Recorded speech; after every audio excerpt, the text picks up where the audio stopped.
Well, this is a very exciting day because he's a great champion, and we love champions. And it's wonderful to have you in the Oval Office with your family and your friends. Thank you very much. And thank you all for being here in the Oval Office on this very joyous occasion.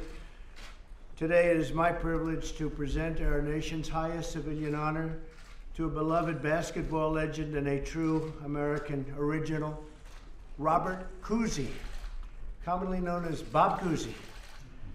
Bob, congratulations on receiving the Presidential Medal of Freedom, the highest award you can receive. We have the Presidential Medal of Freedom and we have the Congressional Medal of Honor for military, and it's great to be with you.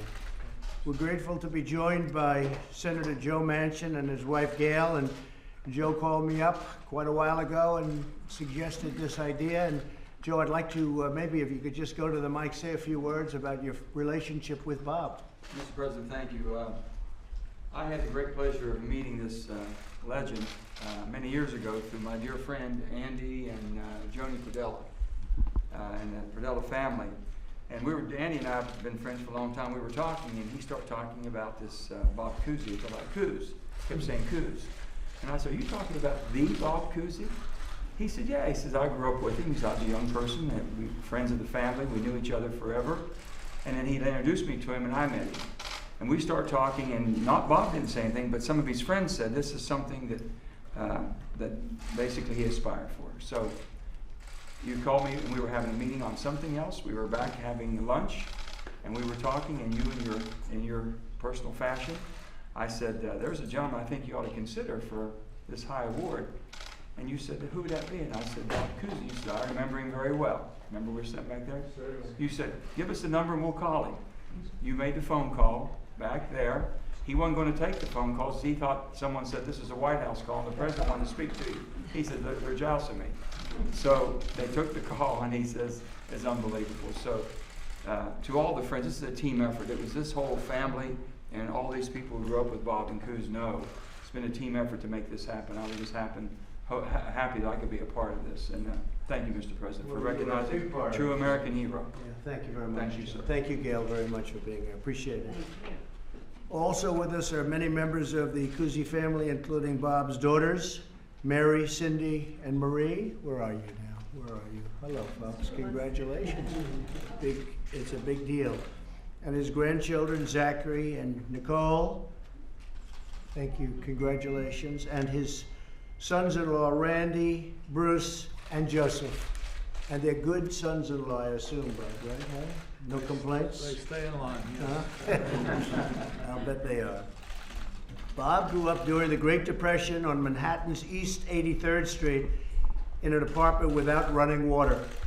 In 1941, at the age of 13, Bob picked up a basketball for the very first time. He devoted himself to the sport and soon honed a unique ability to play equally well with both hands. He had a very unique talent. He had equal ability with both hands, they say. I won't ask you whether or not that's true. Is it true? So-so. It's pretty unique. And Bob never forgot the lesson his first mentor taught him. Don't ever be predictable. Hey, I've heard that lesson too. Not for basketball, for other things. By his senior year of high school, Bob was named captain of the Journal-American's all-scholastic team, and people started calling him the Houdini of the hardwood. It started very early. It's called talent. And you either have it or you don't. In 1946, Bob enrolled at College of the Holy Cross and joined the Crusaders, where he quickly built a large following of fans. In one of the biggest games of his sophomore year, his coach, for whatever reason, benched him. I'll bet that's the only time that ever happened. The team was behind by 7 points with only 5 minutes left to play. It was a very, very important game when the fans started going crazy. "We want Cousy, we want Cousy." A lot of fans, too, 8,000, that's a lot at that time.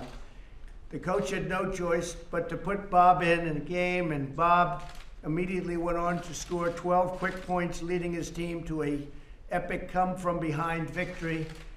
And I don't know if the coach kept his job or not, but I don't know. What do you think, Joe? I think I would have gotten rid of the coach. By the end of his collegiate career, the Wizard of Worcester was a 3-time All-American and was on his way to being drafted into the NBA. Everybody was talking about him. They were talking about him all over the country. Joining the Boston Celtics in 1950, Bob quickly established himself as the preeminent point guard of his day. He was ranked number 1 in assists for 8 of his 13 NBA seasons, all of which were spent with a team known as the Boston Celtics, great team. By his second season, he was the 3rd highest scorer in the league.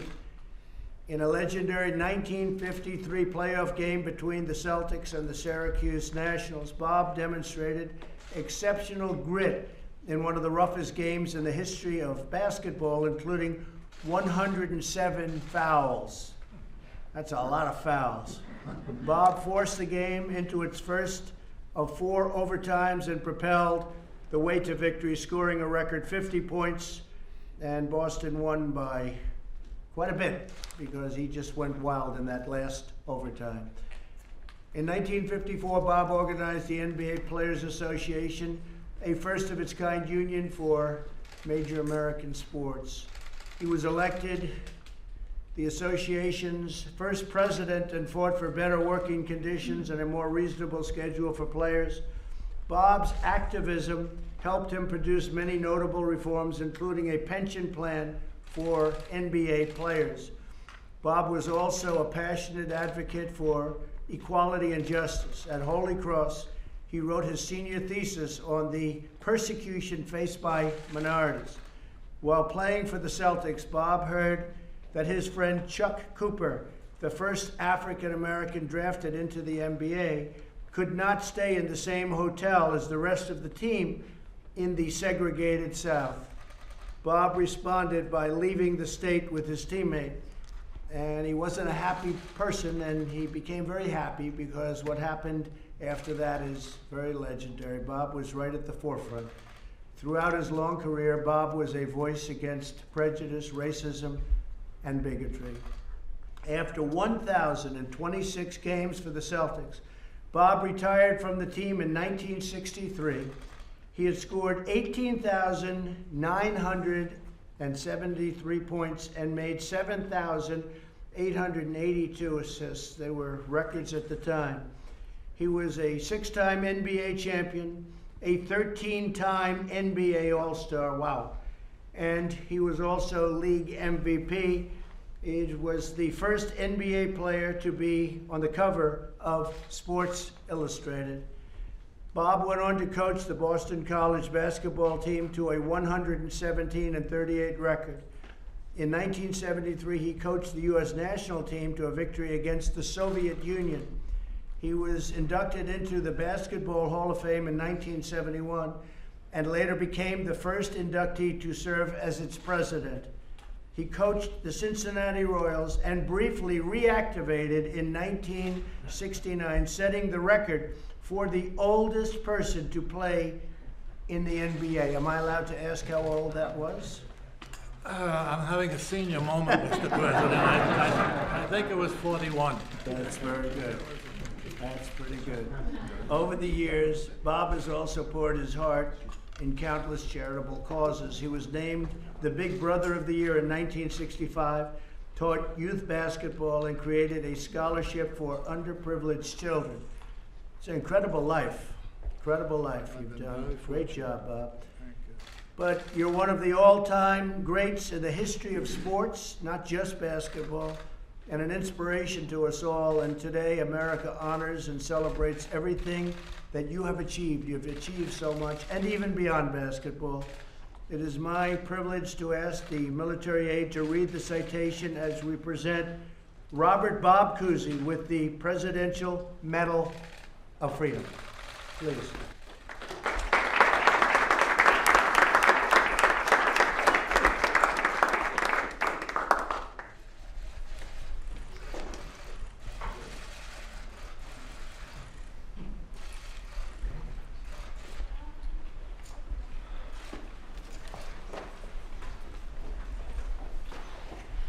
Robert Joseph Bob Cousy is one of basketball's all-time greatest players.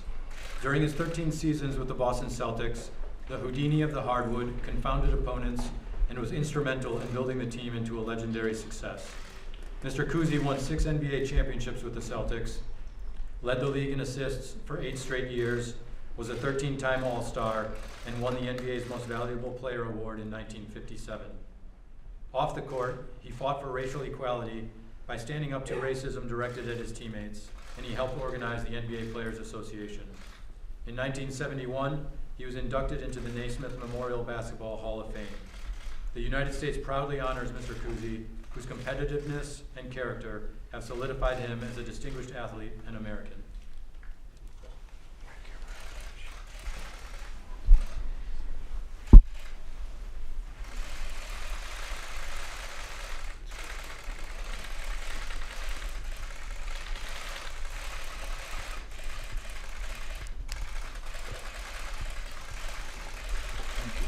Thank you both very much. Thank you very much.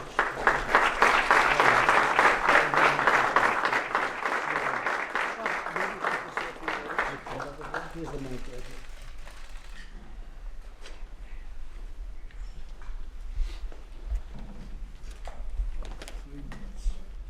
Thank you. And you take your time. You take your time.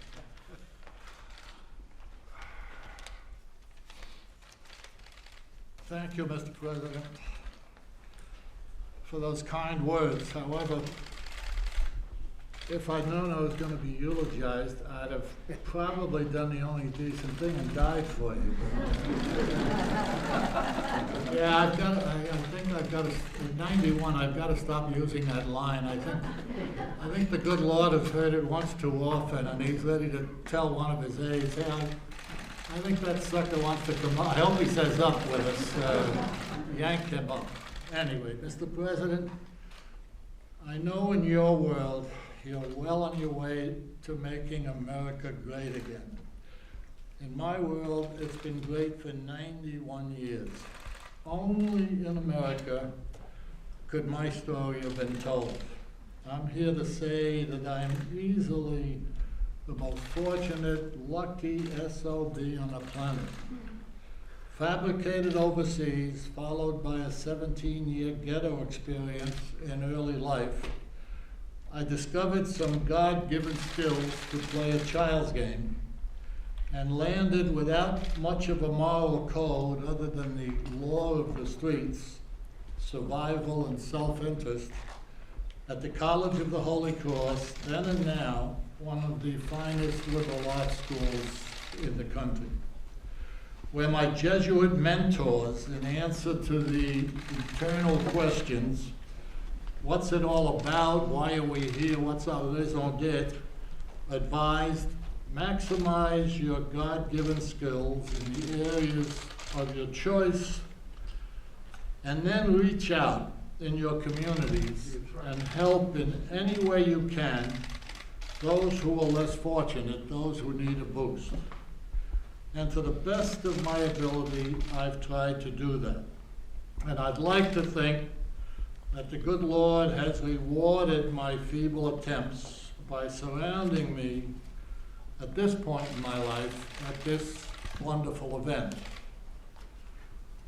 Oh boy, I screwed it up there. Friends who have my back, my 2 wonderful grandchildren who, let's introduce you guys one more time, Nicole and Zachary. 2 loving daughters, both with devoted partners, and both who hover over me and make sure that I take my pills on time. I can't ask all those friends to stand and be identified, but I would like to pay special tribute to my friend Senator Joe Manchin from West Virginia, who was directly responsible for my presence here today to receive this award. And I'd like my daughters, Marie and Tish, I know you took one bow, just a quick wave, guys. They are both retired school teachers, both with distinguished careers in education, and both wonderful replicas of their mother. Sorry about that. Missy, who put up with me for 63 Well, you shouldn't invite old men to the White House. You get emotional. 63 wonderful years while trying in her way to make the world a better place. So as Exhibit A, for that earlier reference to my good fortune, I refer to why we're here this afternoon. This acknowledgement allows me to complete my life circle. I can stop chasing the bouncing ball. The Presidential Medal of Freedom allows me to reach a level of acceptance in our society I never once ever dreamed of. And it's very special for two other reasons. It allows me to join one of the most exclusive clubs on our planet. And secondly, Mr. President, and I've lost the last sheet. No, I'm sorry. Secondly, Mr. President, it's special because it is being presented by the most extraordinary president in my lifetime. And I'm a BR before Roosevelt. So. Anyway, thank you, sir. So nice. Thank you, all my friends and family. Thank you for your attendance and your attention. Peace.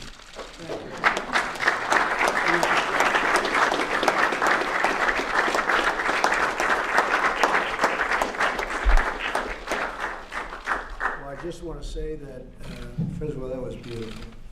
And congratulations to the family and all your friends. And the last one, last great athlete to get it was Tiger Woods 3 months ago. Tiger Saw it all. I'm a Tiger fan And I'm myself. a Tiger fan too. And he did a great job. He did something that people thought was impossible, and he won the Masters, and he was something. So you're in very good company with some incredible people, as you know, in the past.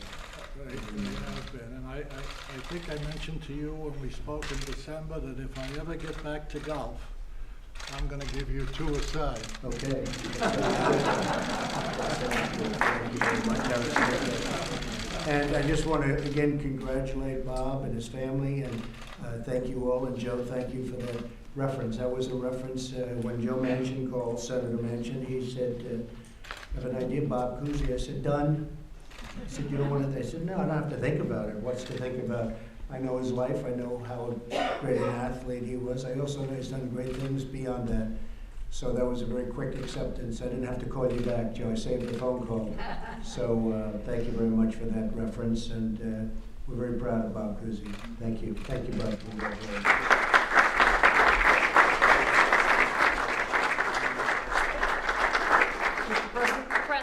Mr. President, are you concerned about the jobs numbers, revision 500,000 fewer jobs? No, the job numbers have been really good.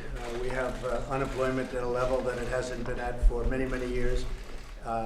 Fantastic numbers. The economy has been really fantastic. If you look at the world economy, not so good, but the economy has been really fantastic.